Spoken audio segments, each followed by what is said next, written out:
Às vezes a nossa vida, ela se coloca como uma resistência ao chamado de Deus para uma vida santa.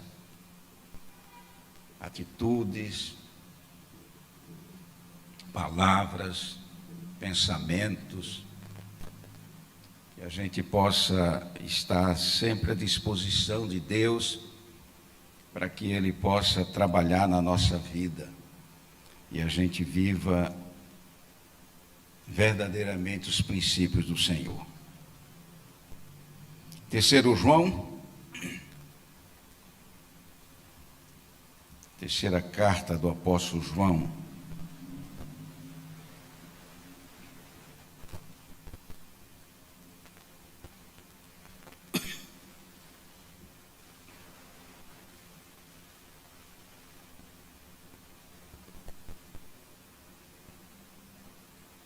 até o versículo 8.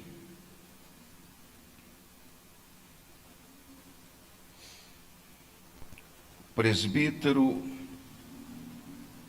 ao amado Gaio, a quem eu amo na verdade. Amados, acima de tudo, faço votos por tua prosperidade e saúde, assim como é próspera a tua alma. Pois fiquei sobremodo alegre pela vinda de irmãos, pelo seu testemunho da tua verdade, como tu andas na verdade. Não tenho maior alegria do que esta, de ouvir que meus filhos andam na verdade. Amado, procedes fielmente naquilo que praticas para com os irmãos. Isto fazes mesmo quando são estrangeiros, os quais perante a igreja deram testemunho do teu amor. Bem farás encaminhando em sua jornada de modo digno de Deus. Pois por causa do nome foi que saíram, nada recebendo dos gentios.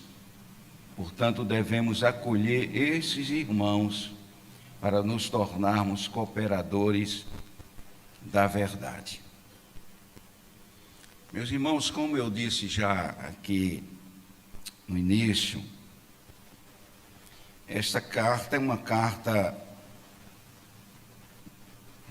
bem pessoal. Uma carta de João presbítero, como a gente viu quarta-feira passada. Ele escreve especialmente a Gaio. E nessa carta pessoal, ele faz uma advertência a Gaio. Ele adverte Gaio contra Dióstrefe, que era um líder autoritário. A gente vai ver isso quarta-feira que vem. E nessa postura dele de autoritarismo, ele rejeitava outros irmãos. E João, ele escreve uma carta assim de cunho pessoal a Gaio. E ele, nessa advertência, ele também faz uma recomendação. Ele recomenda Demétrio como alguém que é digno de confiança. Então tem três personagens dentro da igreja. Ele cita esses três personagens, Gaio, Diótrefes e Demétrio, como exemplos de crentes que estão dentro da igreja. A gente vai ver a vida de Diótrefes, a gente vai perceber algumas atitudes que a gente diz, será que é crente? Mas é um crente. Mas está dentro da igreja, está ali. E essa carta de João, ele tem essa preocupação.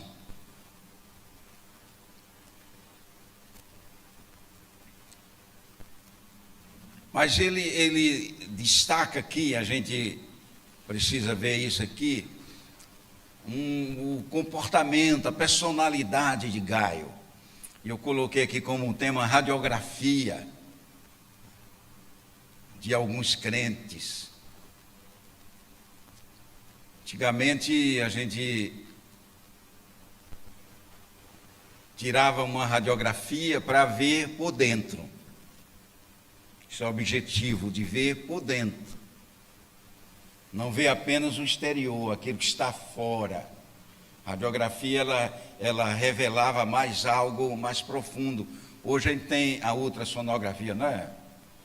Que ela é mais profunda, ela traz mais detalhes. Mas João não está aqui se aprofundando de maneira, vamos dizer, mais forte na vida desses três homens. Está dando uma olhada. Talvez a gente dissesse assim, uma fotografia. Mas eu coloquei como tema uma radiografia porque ele vai mais a fundo do que simplesmente uma fotografia. Ele vai mais a fundo. Eu não coloquei aqui como uma ultrassom, porque a ultrassom é como Davi faz a sua oração no Salmo 139. Que só Deus é capaz de sondar de fato e de verdade o que está lá dentro de nós. Mas uma radiografia, ela mostra alguma coisa. E João, ele olha dessa forma para a vida de Gaio, para a vida de Diótrefes e a vida de Demétrio. Ele olha, ele vê essas coisas. E por isso ele adverte contra Diótrefes, que é aquele líder autoritário que rejeita alguns irmãos. Ele não queria dividir compromissos, ele rejeita. Ele é tão autoritário que se alguém não se submete, ele rejeita. Então, quando eu olho para essa carta aqui de João, a gente começa a olhar para algumas realidades nas nossas vidas, nas nossas igrejas. Nós temos um Gaio, nós temos também Diótrefes, nós temos Demétrio nas nossas igrejas. Então, essas cartas, ou especificamente essa carta, essa terceira carta de João, ela precisa ser lida e contextualizada. Se a gente lê apenas a carta e a gente tirar algumas lições dessa carta e não contextualizarmos essa carta, a gente sai com uma compreensão apenas intelectual. É mais um conhecimento que nós adquirimos.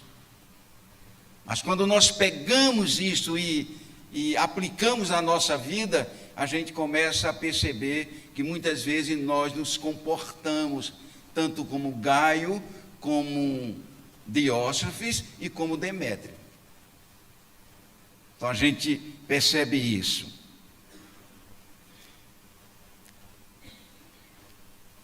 Uma outra coisa que a gente precisa entender, que essa carta ela é de cunho pessoal, é de João. Aqui ele não está escrevendo a uma igreja, está escrevendo a um personagem. Ela é direcionada a Gaio. É direcionada a Gaio. No Novo Testamento a gente vai encontrar 3 pessoas com o nome de Gaio. E a gente entende, dentro dos estudos que eu procurei fazer para trazer hoje para vocês, que é o mesmo Gaio. Aquele macedônio que acompanha Paulo na terceira viagem missionária. Está lá registrado em Atos 20, versículo 4, quando ele diz assim: acompanharam-no até a Ásia, e aí ele cita algumas pessoas, né? Sópatro de Bereia, filho de Pirro, Aristarco e Secundo de Tessalônica, Gaio de Derbe. Então Gaio está aí, Outro que aparece no Novo Testamento é aquele que foi batizado por Paulo. E os estudiosos entendem que é o mesmo Gaio que João direciona essa carta, né? Está lá em 1 Coríntios 1,14, quando ele diz assim: dou graças a Deus porque a nenhum de vós batizei, exceto Crispo e Gaio. Então Gaio é esse. E a terceira vez que aparece Gaio está aqui na terceira carta que ele se direciona, que João direciona. Então, o destinatário da carta é esse Gaio, que acompanhou Paulo na terceira viagem missionária, que foi batizado por Paulo. E agora João escreve uma carta específica a Gaio. E nessa carta ele está advertindo, dizendo assim: toma cuidado. Toma cuidado. Me lembro que nas aulas de poimênica, o seminário poimênica é a matéria que trata de vida pastoral. O nosso professor advertia a gente o seguinte: cuidado quando você chegar na igreja e alguém te procurar e começar a passar uma radiografia dos crentes. Cuidado com ele. Ele dizia assim: essa é a pessoa mais perigosa da igreja. Aquele que se aproxima do pastor quando está chegando e começa a passar uma informação.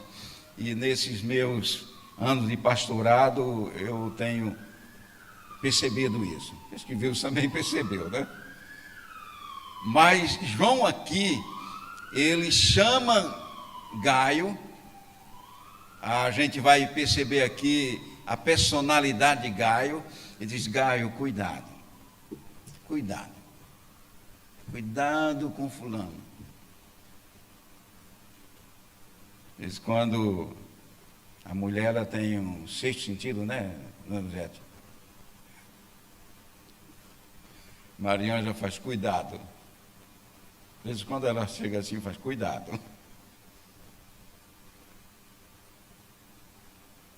E é isso que João está dizendo aqui para Gaio. Cuidado, Gaio. Por quê? Vamos ver o perfil de Gaio. E esse perfil muitas vezes faz com que a gente não consiga ver as coisas.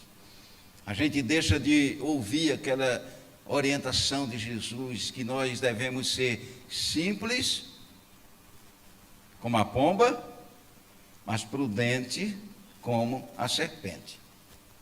Então, quem era Gaio? Qual o perfil desse perfil espiritual desse crente Gaio? Primeiro, ele era uma pessoa amada e amável. Ele era uma pessoa amada e amável. Então, João declara que amava Gaio, quando ele diz aqui: eu amo na verdade. Eu amo de verdade. Então, João, quando dirige assim a essa carta, e ele vai repetir essa palavra amado duas vezes. No versículo 2 diz: amado, acima de tudo faço-vos votos por tua prosperidade e saúde, assim como é próspera a tua alma. No versículo 5, novamente ele usa essa mesma expressão: amado, procedes fielmente naquilo que praticas para com os irmãos. Isto fazes mesmo quando são estrangeiros. Então, João, ele trata Gaio aqui como uma pessoa amada. Tem um coração amável. Então, é um tratamento que João vê em Gaio. Uma pessoa extremamente carinhosa. uma pessoa que não consegue ver maldade em nada. Esse é Gaio, essa é a personalidade de Gaio. E é interessante que a gente vai entender que toda pessoa que recebe o amor de Deus é uma pessoa capacitada a amar e a derramar amor. Toda pessoa que entende que ela foi amada por Deus, ela precisa ser essa pessoa. Ela é capacitada a amar e a espalhar amor, derramar amor. Que a palavra de Deus diz para a gente que nós amamos. Na primeira carta, João está dizendo isso, no capítulo 4, versículo 9, ele diz: nós amamos porque ele nos amou primeiro. Então, João dirige essa carta a Gaio, enfatizando esse aspecto na vida de Gaio. E ele faz questão de tratá-lo como uma pessoa amada e amável. Veja que no versículo 5, no final ele diz assim, vamos ler ele todo: amado, procedes fielmente naquilo que praticas para com os irmãos, isto fazes mesmo quando são estrangeiros. Ele não ama apenas aqueles que são da família da fé, mas ele ama mesmo aqueles que são estrangeiros. Esse é o primeiro perfil que a gente vê naquele que foi alcançado pela graça de Deus, que entendeu que ele ama porque foi amado. O segundo perfil aqui, a segunda radiografia de Gaio aqui, que ele era uma pessoa de saúde espiritual. Observa que no versículo 2 ele diz que: amado, acima de tudo faço votos por tua prosperidade e saúde, assim como é próspera a tua alma. O amor do presbítero João por Gaio se expressa nesse desejo. Eu faço voto, eu desejo, querido, meu amado irmão, eu desejo que você seja próspero, que a tua alma seja próspera, que você tenha saúde. João dirige a Gaio dessa forma. Então, essa palavra prosperidade aqui é justamente o que o apóstolo Paulo diz lá em 1 Coríntios 16, versículo 2. Ou seja, alguém que tem condições de fazer alguma coisa é próspero. E o próspero aqui é de bens materiais. Então, João queria que Gaio fosse próspero dessa forma. A expressão aqui no original dá a ideia disso. Veja que em 1 Coríntios 16, 2, diz: no primeiro dia da semana, cada um de vós ponha de parte em casa, conforme a sua prosperidade. E essa expressão aqui, prosperidade, é a mesma que João está desejando a Gaio: seja próspera a tua alma. Ou seja, tenha recurso suficiente. Então João ora, o desejo dele é que Gaio seja essa pessoa próspera. Que em momento nenhum ele perca isso.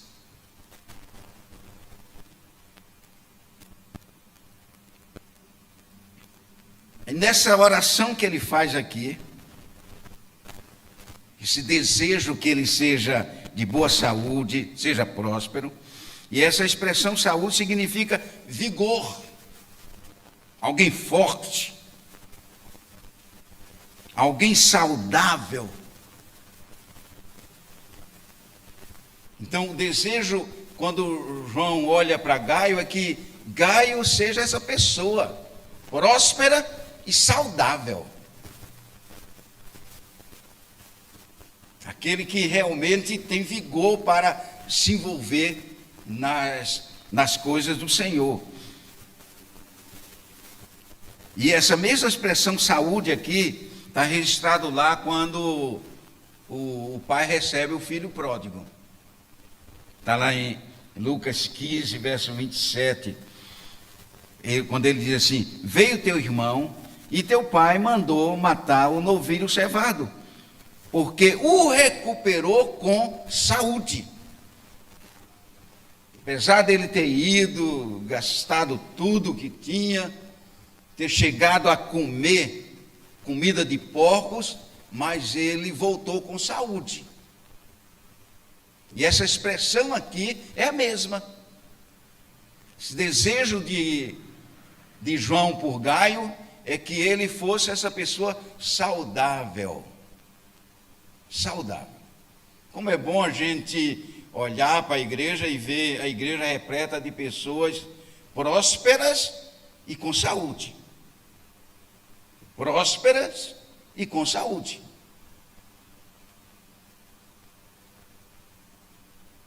Nós temos algumas igrejas que Deus abençoou grandemente, pessoas que são membros dessas igrejas prósperas, que através da prosperidade deles, eles abençoam campos missionários, igrejas que investem. Igreja, ela não tem dinheiro para poupar, ela tem dinheiro para investir no reino de Deus. Então, o que João está olhando aqui no perfil, na radiografia de Gaio, é que é esse homem amável, e esse homem também, o desejo que ele fosse uma pessoa próspera e saudável. Então, a gente trazendo agora para uma aplicação não apenas uma saúde física, mas uma saúde espiritual. Uma igreja saudável espiritualmente. É uma igreja que precisa desenvolver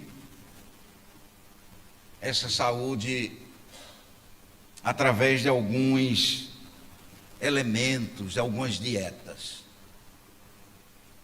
A gente quer ser saudável fisicamente, a gente faz algumas dietas, né? Hoje tem dieta de tudo quanto é coisa, né? Realmente a mulherada faz muita dieta, né? Dieta para isso, dieta para aquilo, dieta para aquilo outro, né? Agora vamos fazer uma aplicação espiritual na nossa vida, para que nós mantenhamos uma saúde espiritual. O que é que nós precisamos? Eu elenquei aqui alguns aspectos. Primeiro, é nos alimentarmos do genuíno leite espiritual, que é a palavra de Deus.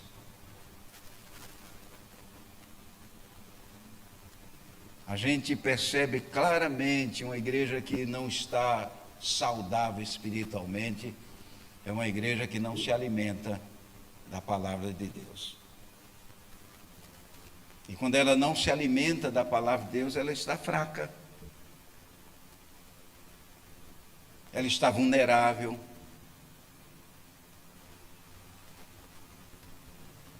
Aí, se nós queremos ser uma igreja saudável, esse desejo de João com Gaio, que ele fosse próspero e saudável, a gente precisa, em primeiro lugar, nos alimentar do leite genuíno, que é a palavra de Deus. É isso que o apóstolo Pedro escreve na sua primeira carta, no capítulo 2, versículo 2, quando ele diz: desejai ardentemente, como crianças recém-nascidas, o genuíno leite espiritual.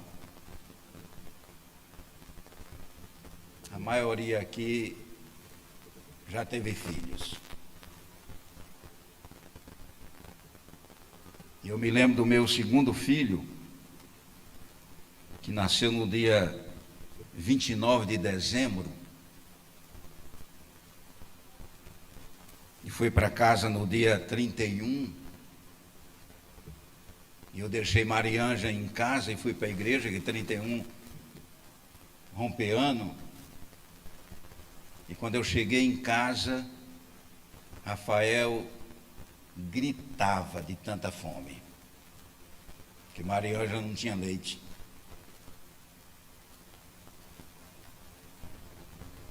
E aí nós ligamos para o pediatra dele, e ele me conhecia como pastor e disse: pastor, compra tal leite.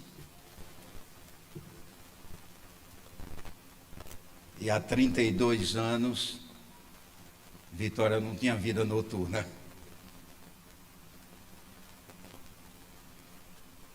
Eu saí de madrugada e fui encontrar esse leite em Santa Lúcia. Eu morava em Campo Grande. Encontrei uma farmácia aberta. Mas o que eu estou usando esse exemplo para dizer, Rafael estava ansiando pelo leite, desejando leite. E para que nós mantenhamos uma saúde espiritual, é necessário que a gente olhe para a palavra de Deus como algo que, se eu não buscar isso, eu vou morrer. Desejai ardentemente, é isso que o apóstolo Pedro está dizendo aqui, como criança recém-nascida, o genuíno leite espiritual, para que por ele vos seja dado crescimento para a salvação. Desejem. A gente estava conversando aqui antes do início do culto sobre vício, né? O vício. E às vezes a gente olha para alguma coisa que a gente descreve como vício e a gente diz: isso é vício, você não pode.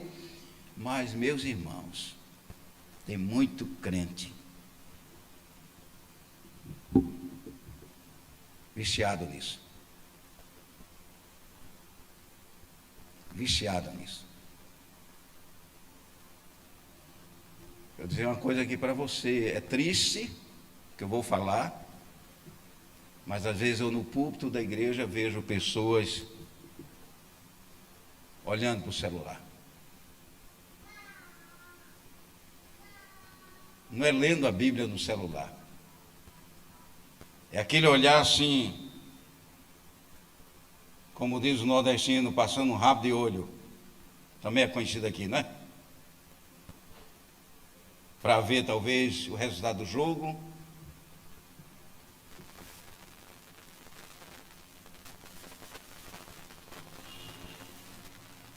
E a gente precisa olhar para a palavra de Deus como esse alimento. Eu careço. Eu careço. E o desejo de João era que Gaio fosse próspero, mas saudável. Saudável. E se nós queremos ser crentes saudáveis, a gente precisa da dieta espiritual. E a dieta espiritual começa com o alimento genuíno, que é a palavra de Deus. Tem muita gente que primeiro lê um comentário para depois ler a palavra. Tem muita gente. São poucos não.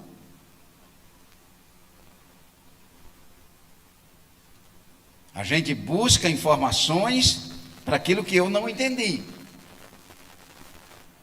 Eu leio a palavra de Deus, eu não estou entendendo, e eu preciso de informações. Aí eu vou buscar informações para entender.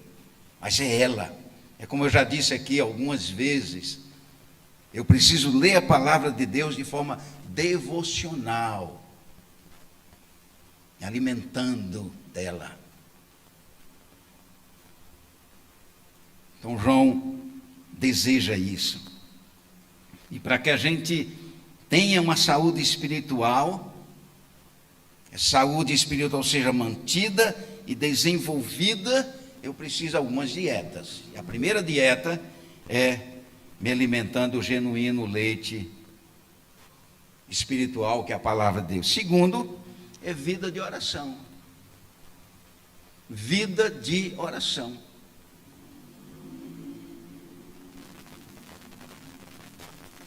Jesus, ele se preocupou com isso, com seus discípulos.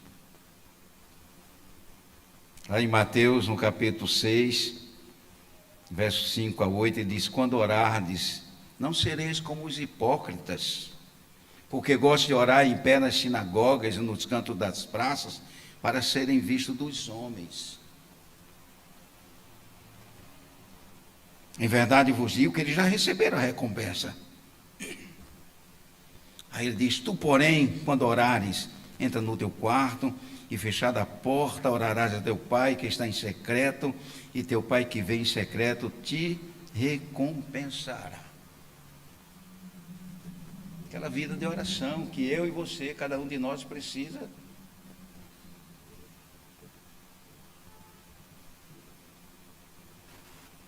Primeiro, me alimentar da palavra.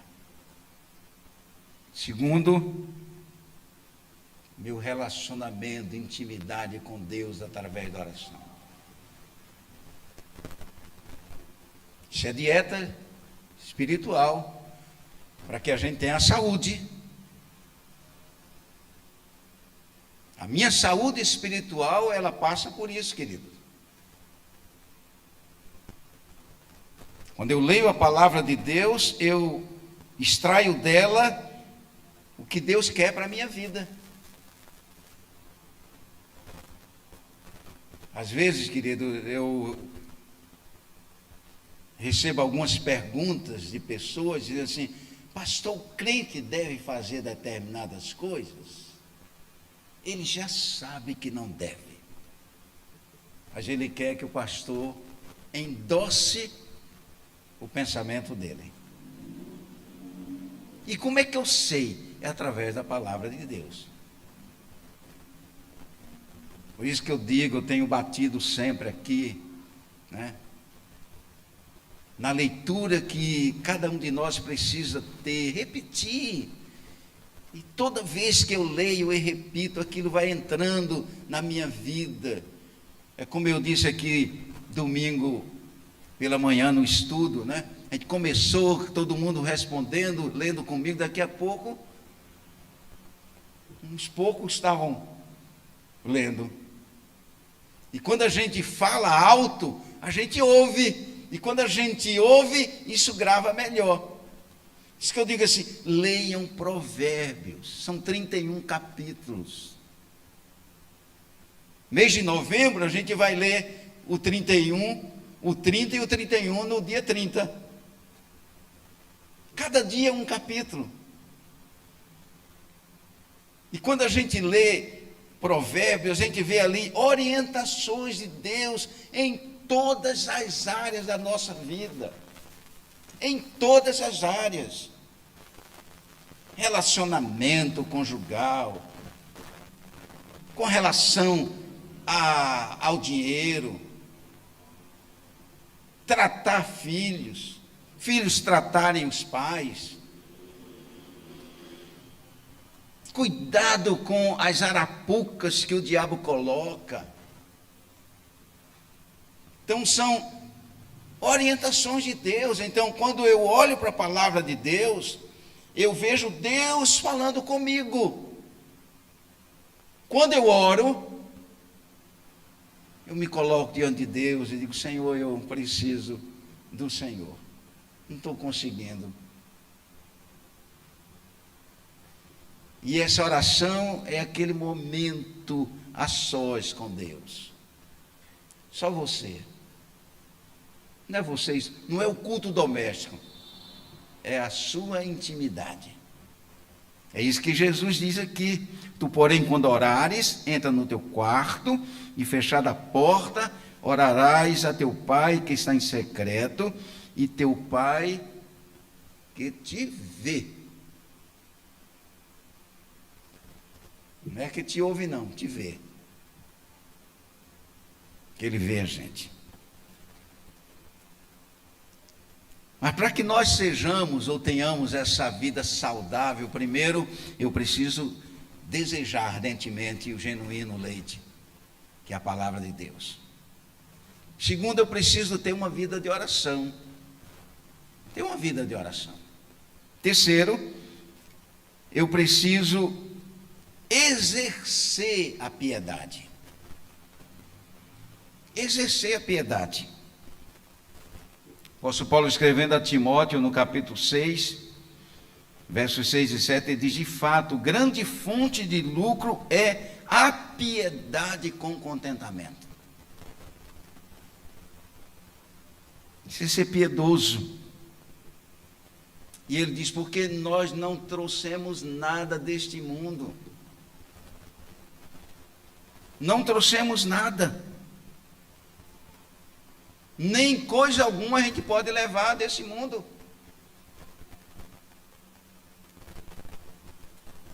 Quantas famílias estão se destruindo porque os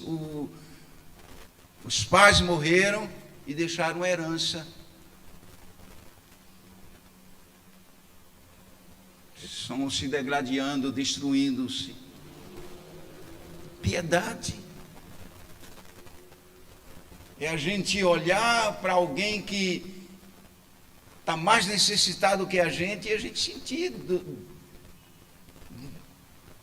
dor no coração, de querer ajudar, ser piedoso.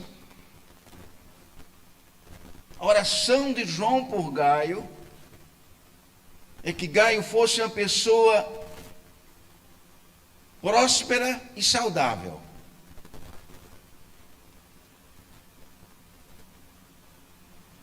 E quando nós somos saudáveis, e para que nós sejamos, melhor dizendo, saudáveis espiritualmente, eu preciso de uma dieta. E essa dieta começa com o desejo pela palavra de Deus. Essa dieta também está no meu relacionamento com Deus em oração. E essa saúde espiritual, ela também está na minha vida piedosa. Desejar isso. Uma outra coisa é que nós sejamos fiéis na mordomia. Tudo que nós temos e somos, só temos e somos por misericórdia. Isso o apóstolo Paulo, escrevendo primeira carta aos Coríntios, no capítulo 4, versículo 2, diz assim: ora, além disso, o que se requer dos dispenseiros é que cada um deles seja encontrado fiel. Fidelidade. Naquilo que Deus permitiu que nós administrássemos. Isso quando a gente vai fazer esse momento de ofertório e dízimo, eu não estou dando, eu estou devolvendo. Dízimo é uma devolução daquilo que Deus permitiu que eu administrasse durante um tempo. Os filhos que Ele permitiu que nós cuidássemos são deles. A Bíblia diz que os filhos são herança do Senhor. Ser bons mordomos.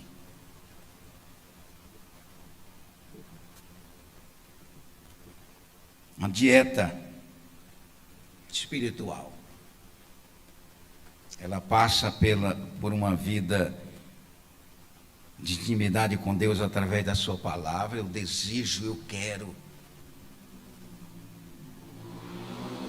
A gente às vezes levanta-se na correria do dia a dia e não dá nem uma olhada para a palavra de Deus. Eu já encontrei algumas pessoas que dizem assim: pastor, eu fico esperando a sua devocional para fazer a minha reflexão. E quando eu demoro mais um pouco, eu recebo várias mensagens no celular dizendo: não vai fazer hoje não? Eu preciso amanhecer o dia me alimentando da palavra do Senhor. É meu primeiro alimento. É a palavra de Deus. Segundo, vida de oração. Terceiro, piedade. Quarto, fidelidade na mordomia. Tudo que temos é do Senhor.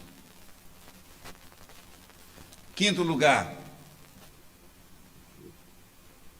a palavra de Deus diz lá em Efésios 2:10: pois somos feituras dele, criados em Cristo Jesus para as boas obras. Fazer. Por isso Tiago diz que fé sem obras, ela é morta. Eu digo que tenho fé, mas não faço nada. É uma fé intelectual apenas. A fé que eu tenho, ela é demonstrada naquilo que eu faço. Eu não faço para receber, mas eu faço porque recebi. Nós fomos criados para isso, querido. Então, João aqui, olhando para a vida de Gaio, ele diz: Gaio, o meu desejo é que você seja próspero e saudável.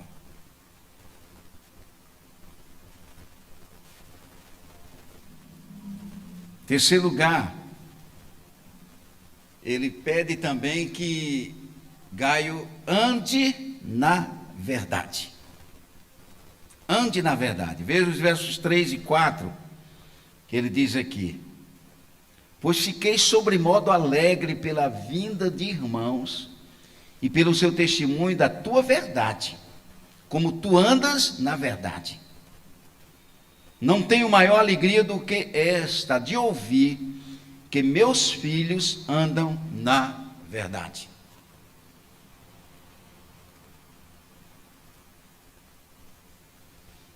Aí a gente vê aqui que a vida de Gaio era uma vida totalmente influenciada pela verdade da palavra de Deus. Influenciada. Então, andar na verdade significa viver, comportar-se, não apenas andar, mas viver e comportar-se de forma obediente à palavra do Senhor. Esse é o desejo de João, ver isso. Quarto lugar, versículos 5 a 8 diz assim, ó: amado, procedes fielmente naquilo que praticas para com os irmãos. Isto fazes mesmo quando são estrangeiros, os quais perante a igreja deram testemunho do teu amor. Bem farás encaminhando-os em sua jornada por modo digno de Deus, pois por causa do nome foi que saíram, nada recebendo dos gentios. Portanto, devemos acolher esses irmãos para nos tornarmos cooperadores da verdade. Ou seja, Gaio era essa pessoa que cooperava com a verdade. Ele não apenas andava, mas ele cooperava, ele estava ali pronto a ministrar. E aí João está dizendo assim: eu fico feliz com isso, que tu não apenas se aplicas àqueles que são da família da fé, mas àqueles que são estrangeiros. Ou seja, Gaio era essa pessoa que se preocupava em ver seus irmãos crescendo na verdade. Meus irmãos, essa é a radiografia de Gaio, que a gente encontra nesses primeiros 8 versículos aqui. Que Deus possa nos conduzir a viver de acordo com esses parâmetros da palavra de Deus. E nós fizermos isso, com certeza, nós seremos uma igreja que alegrará o coração, não apenas da liderança, mas principalmente o coração de Deus.